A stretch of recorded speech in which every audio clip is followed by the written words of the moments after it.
对。但是对于你来说，这个后期配音的时候也是，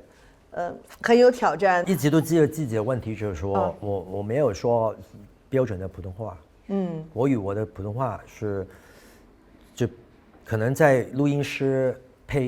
录歌的时候，有一个老师，从以前开始有一个老师，当我在录音间要唱歌的时候，歌词呢，就有一个老师叫我，我就把每一个字都要去找一些符号，爆音啊，这个要一个 n 音的，要把一个 n 音的时候，要鼻音的把一个 n 字要 t 音的时候，要把那个英文写下去，要去记住这样子。但是如果你不常讲的话，你就会慢慢就会有忘记怎么说了。对，所以一直来说，普通话对我来说没有很大的进步。直到我的女儿出生了。哦，对，因为女儿出生之后呢，他们两个都是母语都是讲普通话的。我太太也是讲普通话的，所以我们沟通上面都是要讲更多的时间里面讲普通话，因为你对待孩子，你跟他讲话，你一定要去多讲普通话。所以在某程度上面多讲了，就可能会比较容易去学会有一些时候我不懂的字，就比较容易发音啊或者怎么样我都可以。所以这一次配音呢，都是有一个老师在旁边，一直所有每一个段落都在陪着我怎么去走下来，去配上这个我的原声。哎，你自己平时在家里也是个女儿奴吗？肯定是必须的。对，因为两个女儿，一个差不多7岁，一个是6岁半，一个5岁，刚好5岁。对。然后最甜的时候哈，你最享受的是他们跟你怎么样在一起互动的时候？最享受就是他们伏在我的身上睡着。抱着他然后睡着了，马上已经睡着了，挨着你。真的是你就动也不动。他们说是前生的情人。只有在做了一个父亲之后，真的你的孩子在你身上，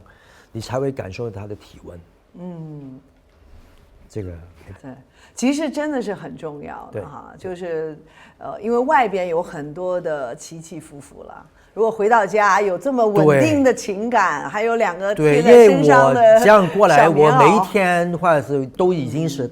上上落落非常大的巨变的一些情绪的人，所以回到家里面有一个这样的去做一个平衡点。对，而且自己做了父亲以后，对来自汪星的你这样一个父亲的角色，你也有了不同的理解吗？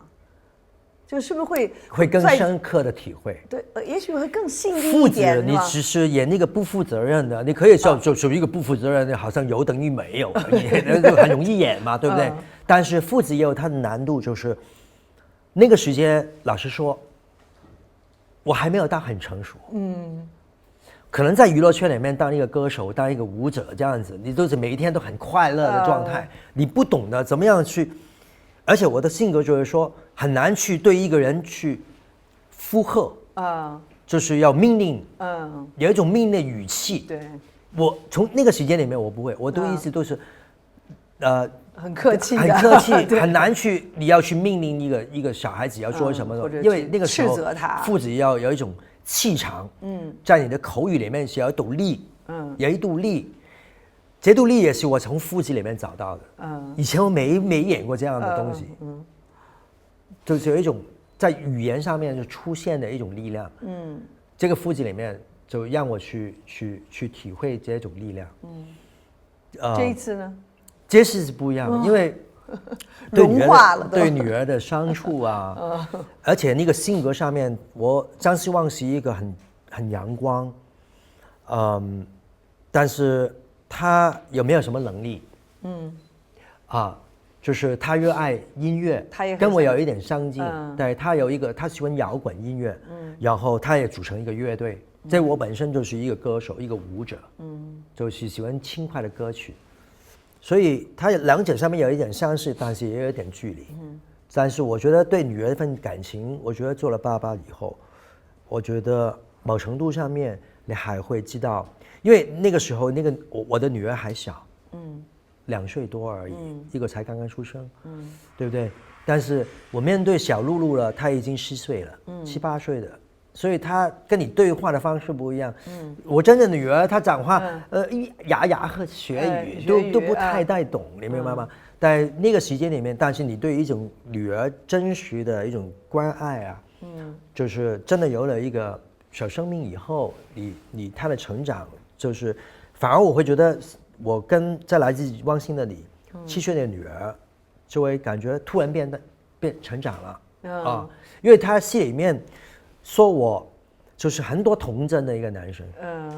而且我在一个戏里面，我觉得蛮好玩的地方就是我一直从2019年之前的电影都是演一些比较有分量的人物，有经历的人物，有经历的人物，很沉淀的那个人，比较沉稳的一点也有。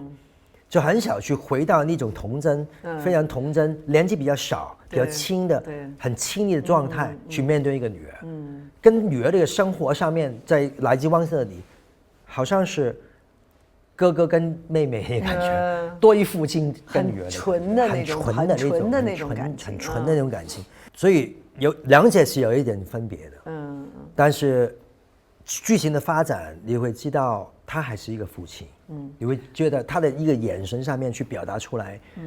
就好像看到自己的女儿出生的时候一样，他闭上眼睛睡觉的时候，那种心里面一种温暖啊，你是没办法，这个是真实的感觉，因为你有这个感受，你自然就会出现。但是你要把父亲对女儿的这么多复杂的、细腻的感情，有的时候只能通过汪汪汪的声音要把它配音配出来，这个也是一个很大的挑战的，是吧？在电影里面，我觉得后面也有讲汪希望的对白，观众会知道，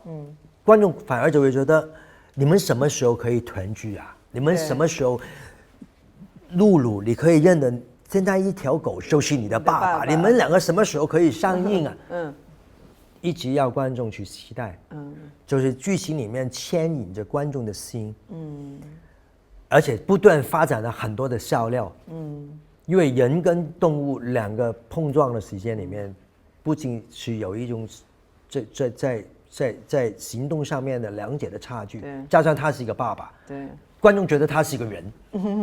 但表面上的一个动物，但是他内在本质是一个人，所以他就很多喜剧，一个喜剧的一个这个科学化效应，效应在这里，其实这部电影还是这个父亲很希望女儿能够按照自己的梦想去实现自己想要的生活哈。那其实今天在这个社会上，很多年轻人是有很多压力的，对，很多压力，然后很多的挑战，所以常常会是说，哎呀，我要先适应环境啊，先活下去再说啊，等等，常常就会把自己的梦想放到一边。所以你今天对于这些在努力的奋斗、在挣扎的年轻人，你有一些什么样的话要对他们讲？永不放弃啊，永不放弃，要坚定。然后一个是因为失败是成功的开始吧。